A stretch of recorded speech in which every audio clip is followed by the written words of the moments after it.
Hello, my friends, and welcome to another RobCast. This is episode 208, and it's called Leviticus, LeBron James, and the Concretization of the Ideal.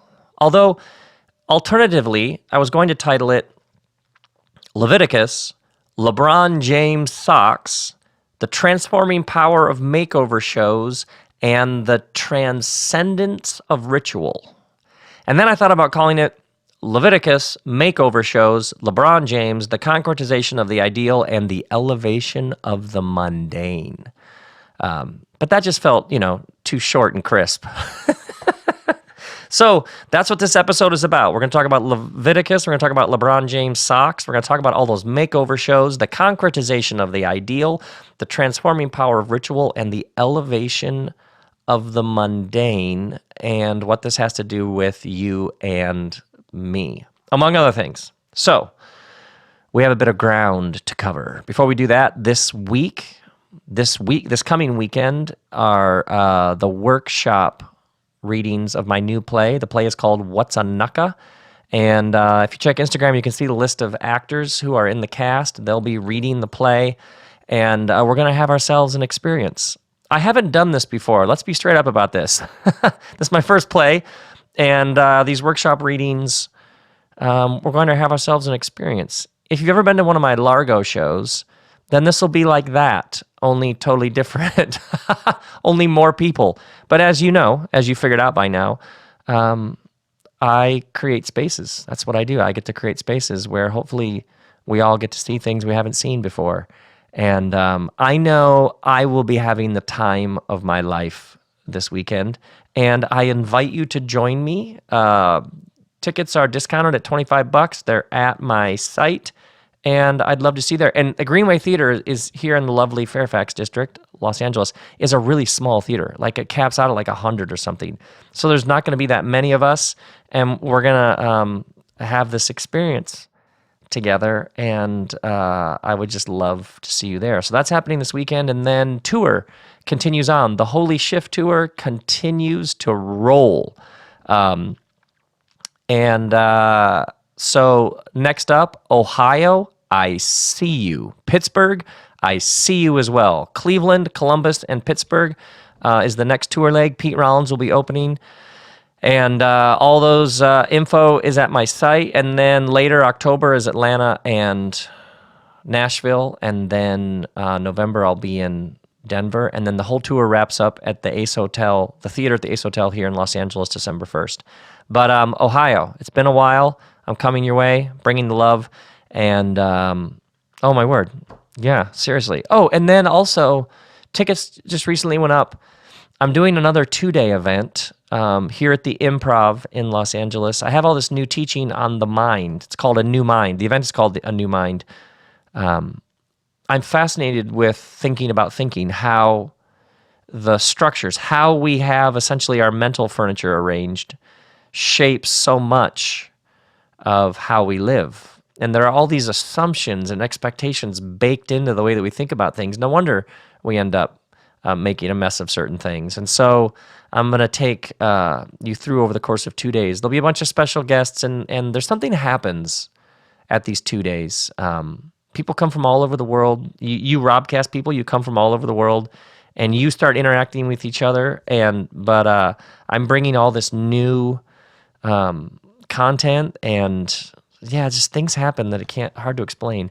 But I'll be talking about the mind of Christ. What did the sages and mystics mean when they talked about that? What does it look like for thoughts as matter, thoughts as clouds, thoughts as energy? I have a whole thing. Oh yeah, seriously, so much fun. And then, today, the day this podcast comes out, we're releasing part 2 of my new commentary on the book of Leviticus, because it's 2018. Why wouldn't we do a commentary on the book of Leviticus?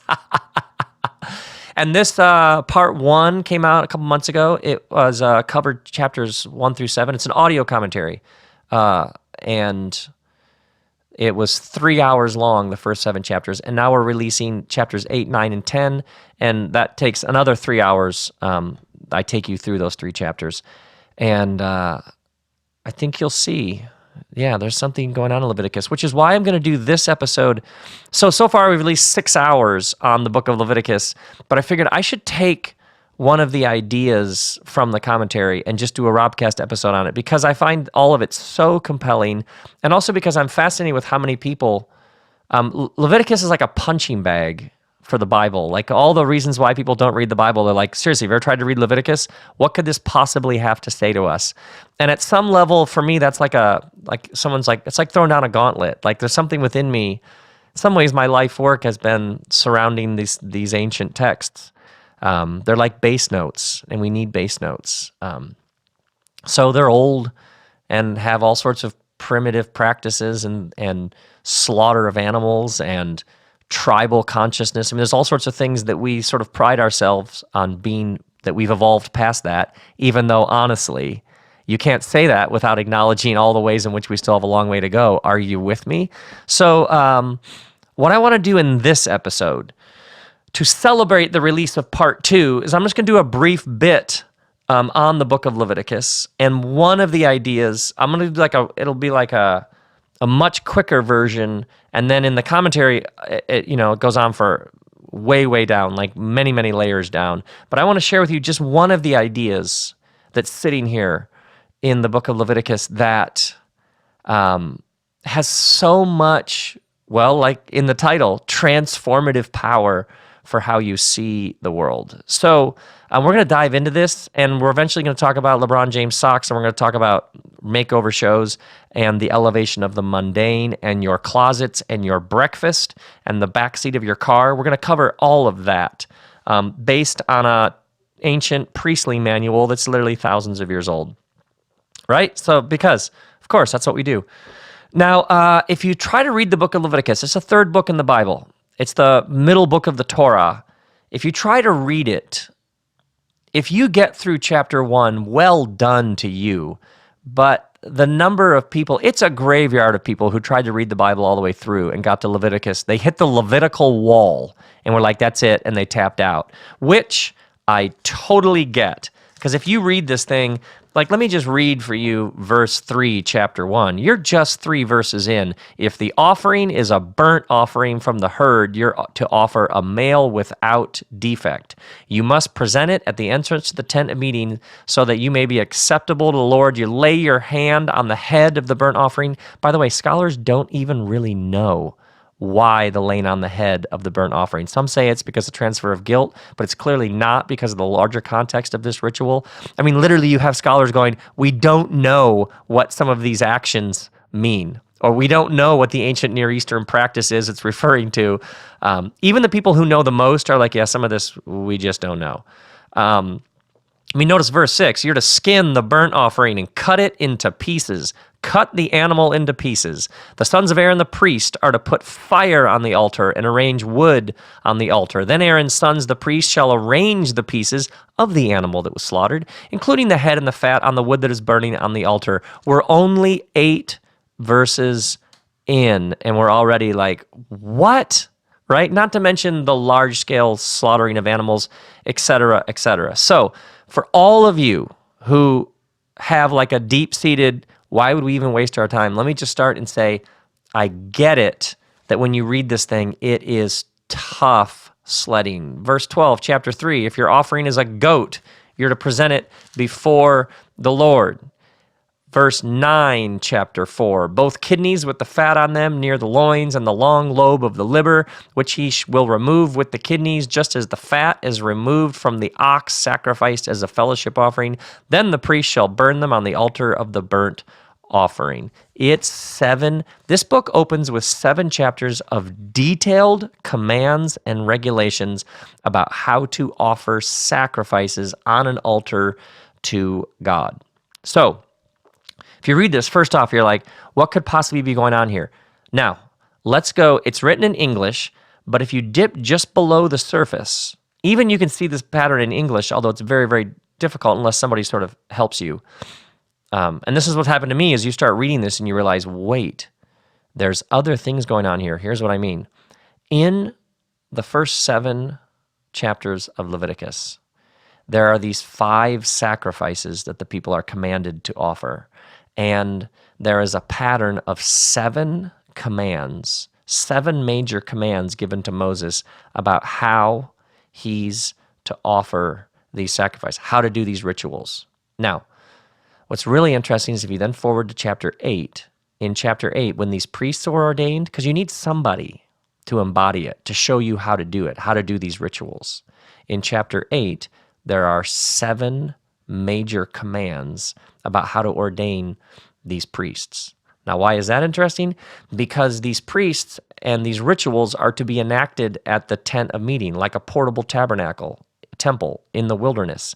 And if you go back to the instructions to construct the tabernacle in the book of Exodus, chapters 25 through 40, there are 7 major instructions, main instructions on how to build the tabernacle. How do you build this space? 7 major commands. Who is going to lead everything in this space? The priests. 7 commands on how to ordain them. And what's going to be done in this particular space? There are 5 main sacrifices, and there are 7 major commands on what to do in that space. Now, why is that interesting? Because 7 in Jewish consciousness is a number associated with creation. So Genesis, the Bible begins with a poem, and in the poem, there are 7 days in the poem that correspond to creation. Now, why is that interesting? Because these people here at the beginning of Leviticus, the book of Leviticus begins at the end of the book of Exodus. So Exodus ends and then it picks up in Leviticus. So there's a story that's unfolding here. What is the story? The story is these Hebrews were slaves in Egypt. And the story of the book of Exodus is about how these slaves in Egypt were liberated from their enslavement and brought out into the wilderness. So Leviticus begins right at this moment when these slaves find themselves free out in the wilderness. Now, why is this interesting? Because in Egypt, the world was ordered a particular way. Slavery is a particular kind of ordering in which the Egyptians owned and oppressed brutally these Hebrews. So there was a particular ordering to how the world was arranged. And that when these slaves were liberated from Egypt, they were liberated from that ordering of creation. So the question becomes, how are they now going to order themselves? Have you ever been in a toxic relationship, ever worked in a dysfunctional work environment? And in that relationship, things were ordered a particular way. No one told the truth. People didn't do what they said they were going to do. There were lies and games and deceit, and there was all sorts of psychic, spiritual disturbance going on, whatever it was. And then, remember that thing that happened when you left that job or the relationship ended, and all of a sudden, you weren't in that ordering of things, that relational ordering of things. And the question becomes, now, how am I going to order myself? How am I going to order my work life? Is my next relationship going to be ordered that similar way, or am I going to do it differently? And so this is the question that's hanging in the air at the beginning of Leviticus. How are these former slaves going to order themselves? Now, at that time in that place in the ancient Near East, people had temples, they had gods they believed in, they had priests, and they enacted things in temples. But so, first off, the idea of slaughtering animals and offering sacrifice and all that, that was how everybody did it at that time. That's how the world was. But what's really interesting, if you go below the surface in Leviticus, these first 7 chapters, which deal with these 5 sacrifices, a number of the sacrifices don't involve animals. They involve grain. They involve olive oil, honey, yeast, and the sacrifices are the offerings. Several of them are for peace and joy. They're called fellowship offerings. They're basically, here's what to do when you're overwhelmed with joy. Here's how to give expression to your joy. A number of the sacrifices, the rituals, are about how you relate to others. So some of them are about guilt. They're about anxiety. Here's what to do When you're overwhelmed with anxiety, when you have stress and tension, here's what you do. Here's what you do with guilt when you've wronged somebody. Or there are also sins of omission. Here's when you didn't do something that you should have done. Here's the ritual for you to do. So when you go back through just below the surface, it's almost like you hold your nose to the ancient things about it that you're like, I just don't get that. That seems pretty right. But if you go just below the surface, what you realize is that it all begins with, here's how you live in peace and harmony with your neighbors, and here's how you give proper expression to your joy and gratitude. Yes, that's how the book begins. It doesn't begin with heavy-handed judgment and condemnation. It begins with, here's how you live with vitality and connection to those in the world around you. Now, why is this interesting? Because the commands, there are 7 major commands. So anytime you see 7, 7 is about creation.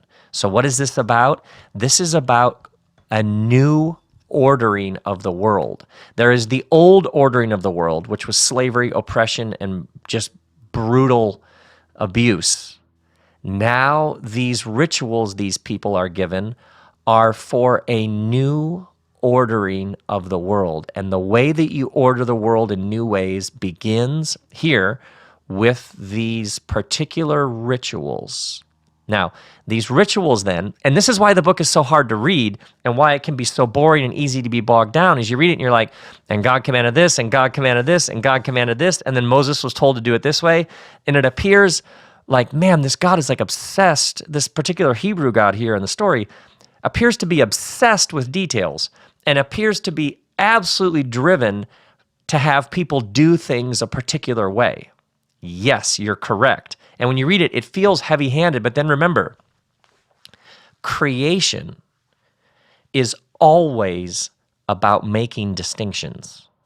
So the creation poem is about land, sea, air, birds, fish, animals. It keeps repeating each according to their kinds. The creation poem, if you want beauty, if you want design, if you want things to flourish, if you want it to be pleasing to the eye, then you're going to have to make distinctions. This, not that. Every one of you who's ever gotten a kid's room ready for your newborn, you decided on that paint color, not that paint color, right? Are you with me on this? You're getting dressed up to go out. You chose that coat, that jacket, that dress, not that one. Everything interesting, come on now, everything interesting begins with making distinctions. You opened your business there, not there. The product weighed this much. It was this color, not that much, and not that color. Central to the ongoing creation of the world is the making of distinctions. And central to Hebrew consciousness in these texts is the distinctions are unbelievably important because they determine the kind of world that you are making. By the way, let's just pause here. For those of you who have on a regular basis a strong sense of how things should be. Now, we're not talking like a bully, stubborn, sort of ignorant, but we're talking about just a strong sense aesthetically, a strong sense organizationally of how things should be. Yeah, that's a divine impulse. You have a sense that it should be this, not that. Everything that's ever been created that moved you, inspired you, gave you something to strive for, it always begins with distinctions. The person made this movie with this tone, with this score, with this particular feel, not that movie. Yeah, they cooked it this way. The proportions in the recipe were these proportions, not those proportions. Distinctions are central to creation. And often what happens is people are swimming in such a sea of mediocrity that the distinctions just get beaten right out of them.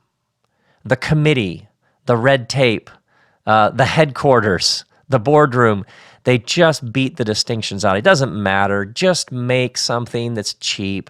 Just make something we can ship well. No one cares, but you do. You do. Something within you is like, no, these distinctions matter.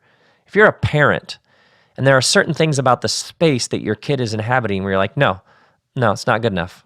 No, it needs to be this color. No, it needs to be shaped like this. Yeah, of course. Of course. There's obviously all sorts of ways to go off the rails, but that deep sense you sometimes have of distinctions, listen to that. Listen to that. That is a divine impulse. Yeah. So what you see here in Leviticus is everything at the beginning of Leviticus, it's all about the creation of the world, which is why all the patterns of sevens is in Hebrew consciousness. Sevens is always about the creation of the world. By the way, if you want to take the number thing farther, the priests are ordained and the priests are told, this is chapters 8, 9, and 10. I'm getting ahead of myself here. Now available, part 2, Blood, Guts, and Fire, the Gospel according to Leviticus. Available now at robbell.com. But it's also fresh because I just spent the week recording it. What's interesting is when the priests are ordained, they spend 7 days at the entrance to the tent of meeting, and then they begin leading the people in the rituals on the 8th day, which, of course, on the 8th day, because it's the first day of the second week of creation. So that takes you all the way back to Genesis. Yeah, there's the first creation. And so when you see Leviticus and you find it so hard to read, it's like, what is it talking about? Here's what it's talking about. It's talking about how do you order the world. Do you see how if you just enter into the story, you're at 2018 in a heartbeat? How do we order our world? What kind of world do we want to live in? How is it structured?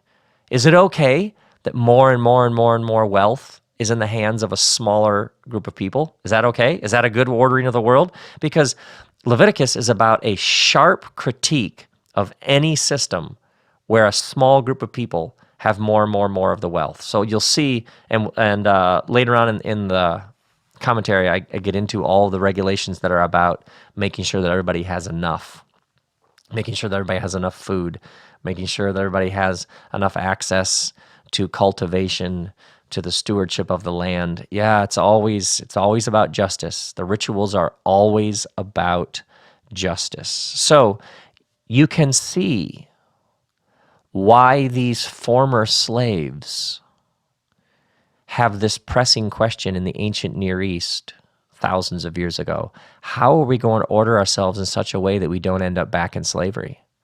How are we going to order ourselves in such a way that we don't create a new society of oppression and brutal injustice, just like the one we came from? So these rituals are about world construction. It's always about what kind of world are you going to make. So now when you read the book, you're like, oh, so I wonder what things I can learn about this that I can then help me think about the world that I live in now. So a couple things about the nature of rituals and the relationship of ritual to space. So first, the reason why the tent of meeting keeps coming up and why so many of these sacrifices and rituals are do it at the tent of meeting, meet at the entrance to the tent of meeting, is there is the common space where all the people are camping, these former slaves in the wilderness. But then the tent is about setting aside another space. So this tent, tabernacle, soon a temple down the road, this is about another space where the rituals are going to be enacted.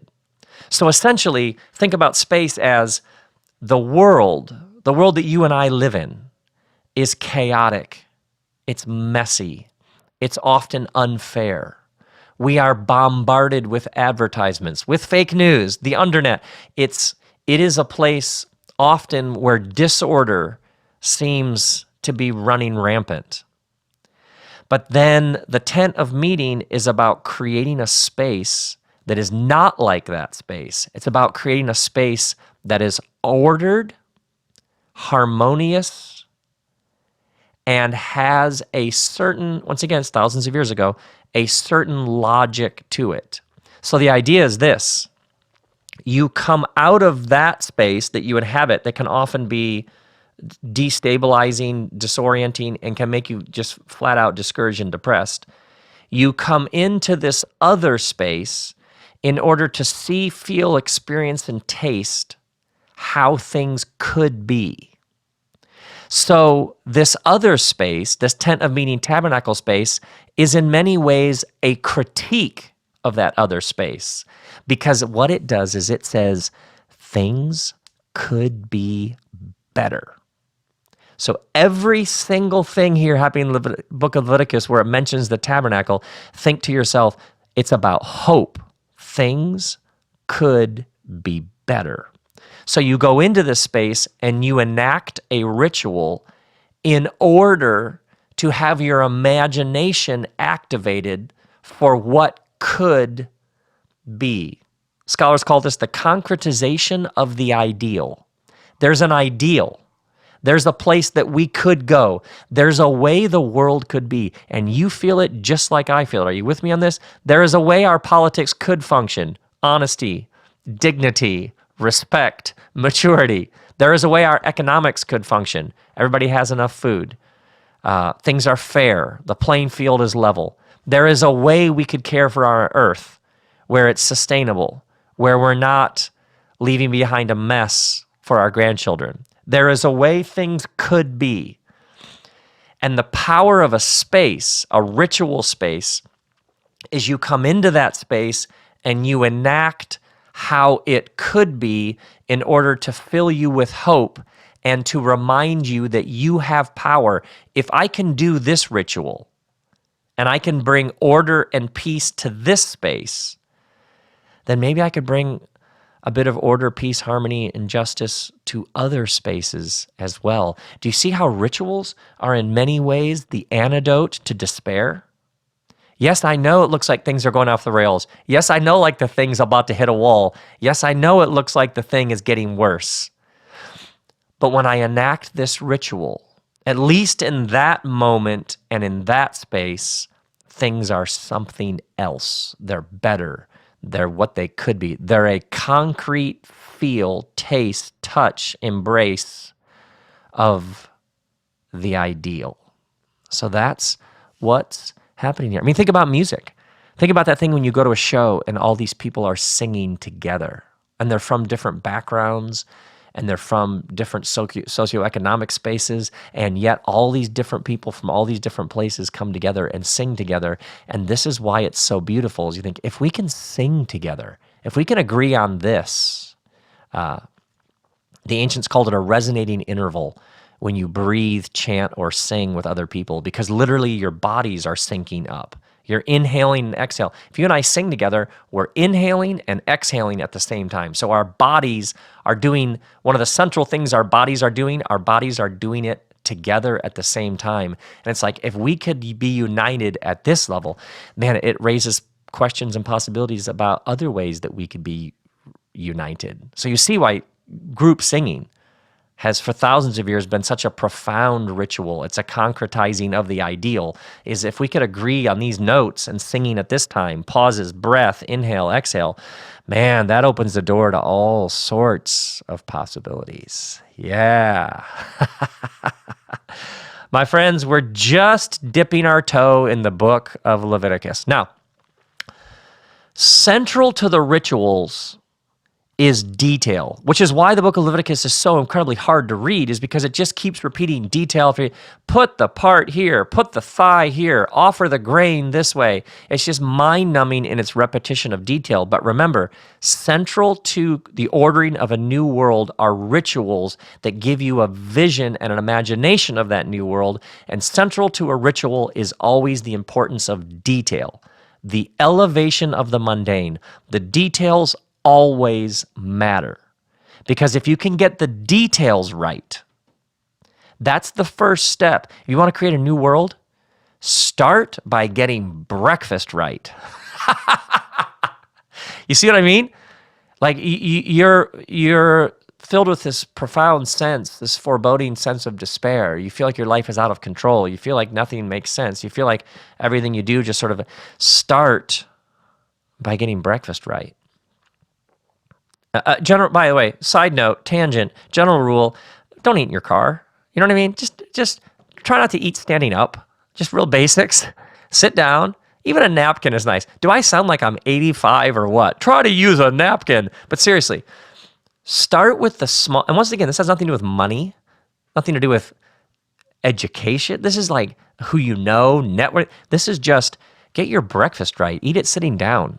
Take some time. Pay attention. It's like you do that right, and it has seismic power to shape the rest of your lives. That's why all my friends out there who are in recovery, you know what I'm talking about. You're celebrating another day clean and sober. One of the first things that happens in recovery is the elevation of the mundane, because tiny little decisions can take you right back into Egypt. You with me on this? Tiny little not doing it right, and you're going to be face down in the gutter. So it's almost like the elevation of the mundane gets forced upon you. Man, take this next decision, take this next 5 minutes really seriously. Do this small thing right. Because the big thing is the accumulation of all the small things. Here's what I mean. Out all around LA and just down the street from my house, as soon as you go to any of the major streets, you're just bombarded with billboards, advertising. Every television show and movie you can think of comes up. So when I drive my daughter to school in the morning, we're endlessly discussing all the new billboards of all the new shows. And I noticed probably a year ago, this one billboard that just kept coming up. I swear it was every mile between here and my daughter's school about this one makeover show. So I went on the old interwebs and found the show and started watching it. And I would just be like a teary mess at the end of every episode. The show moved me so much. And I just don't really watch TV, especially like cable TV. I just don't ever watch. But it alerted me to this whole world of makeover shows that you can get your body, your house, your car, your kitchen, whatever it is, you can get it made over. And the general premise, let's talk about the makeover shows, the generic ones where they just go in, they descend on somebody's house. The person's usually sitting in a lazy boy recliner. Are you with me on this? Eating some form of processed food. They haven't exercised in forevers, and they're often wearing flannel and sweatpants, some combination thereof, sometimes flannel sweatpants. Are you with me on this? You've seen this. You know what I'm talking about. You are familiar with this genre. And then what do they do? What do? They teach the person a couple of meals to make that are healthy. They take them to get their hair cut, beard trimmed. They take them clothes shopping. They go through their closet. There's generally a moment where they open up their closet and say something like, "Oh my God, your clothes are awful," right? They go through their house. Why do you still have this carpet? Oftentimes the person has lots of junk around that is associated with days gone by. It's like their material possessions speak of what was, not what is or what could be. And gradually what they do, and this is such a beautiful, here's the word, Levitical impulse, is they teach the person how much the everyday details of their lives matter. They elevate the mundane. They say to them, "Why are you wearing those shoes? What are those?" They show them how to make breakfast. They help them arrange their closet. And always, tell me if you've seen this, there are trash bags that go out of just junk. They get rid of all of this weight that the person has been living in amongst. Yeah, that is a divine impulse, what you see in those makeover shows. Now, sometimes it's a little bit ridiculous, obviously, and hokey and corny, and oftentimes it's cable TV, so it's just ridiculous from the get-go. But I would argue the reason why it moves you at some level is these people swoop into a person's life and they say, the whole thing matters. Every last detail, it matters. Yeah, this is the concretization of the ideal. You want a life of meaning, hope, purpose, joy? We're going to start with your underwear drawer. Right? They start with concrete, physical, tactile things and say, let's get your beard right. Let's get it trimmed. In fact, let's get you a haircut. In fact, let's get rid of that beard. Because in the ancient tradition, in the book of Leviticus, everything is spiritual. There is no false boundary between the spiritual and everything else. And it is the elevation of the details. This Hebrew God, this God who rescues people from slavery, the God who these storytellers are telling about, the reason why so many of the passages are so boring is because it's about the details. So if you reread the book in light of this detail matters, this detail matters, this detail matters. See, it's important not to get hung up on form. You and I don't offer animal sacrifices. We don't wear turbans. We don't have generally a high priest who wears a linen ephod. There's like a number of things that just aren't how our world is. Our world has moved forward, backward, sideways, however you want to say it. We aren't living thousands of years ago in the ancient Near East in the wilderness. So it's easy to get distracted by form. But the much better question to ask is, what is spirit animating form? And the spirit in this text, animating the form all through the book of Leviticus, the spirit is, here's how you reorder the world in new, beautiful, fair, and just ways where all humans can thrive creatively, taking part in the ongoing creation of the world. And the way that you do that is you begin with the details and you get the details right. Imagine if you were talking with LeBron James, the greatest basketball player ever. I know there's people right now who won't hear one more thing I say. You're so cranked up, but relax, because it's true. Imagine if you're talking with LeBron James and you said to LeBron James, what brand of socks do you wear in a game? And imagine if LeBron James looked at you and said, I don't know. That's a good question. I never really thought about it. I just, when I need some, I just tell my wife, and when she's at Target, she picks me up a couple pairs. You'd be like, no, I think you're punking me. Because you and I both know, and I don't know why we know this, but we just know that LeBron James knows exactly what kind of socks he wears. I assume he's tried every kind of sock that he can, and I assume he has dialed in the precise socks that he wears because the man is trying to perform at the highest possible level, and socks matter when you're trying to do that, especially at the age of 33 when you've now come to Los Angeles. Thank you. So you and I instinctively know that he doesn't take the socks things casually, that he is wearing the best possible pair. And the reason why I find that interesting is because at that level, when you're performing at that level, the details matter. And what you see in Torah here, what you see in Leviticus, is that for everybody, everywhere, the same thing is true. Which is why those makeover shows, they go visit Larry in Georgia and say to essentially, Larry, your socks matter. And they get a trash bag and they take all his old nasty socks and they put it in it and they take it out to a trash bin and they go and they get him fresh socks, right? You've seen this 100 times because what's true of LeBron is what's true of Larry in Georgia. Because when you are creating a new world, when you are participating in the ongoing creation of the world, one of the greatest antidotes to despair, fatigue, discouragement, oftentimes even depression, is a ritualization of the mundane. You elevate the details as a way of saying, now there's a lot in life that is chaotic and messy that I can't control, but I can control this. And it is those tiny steps of empowerment that elevate the soul and can actually fill you with hope. And what you see here is these former slaves out in the wilderness are given page after page after page of very specific instruction, which you and I can read with the divine details matter. The divine is in the details. The details matter. The details matter. The details matter. So, God is in the material. Let's talk about you. What is it you want? What is it you're longing for? What is it you want your life to be? And on the flip side, what are the ways in which you're frustrated that you can't get things to conform to how you wish they were? You've been trying to get this thing to happen, but it won't. I would suggest that few things will elevate your soul and consciousness faster than giving yourself to the details.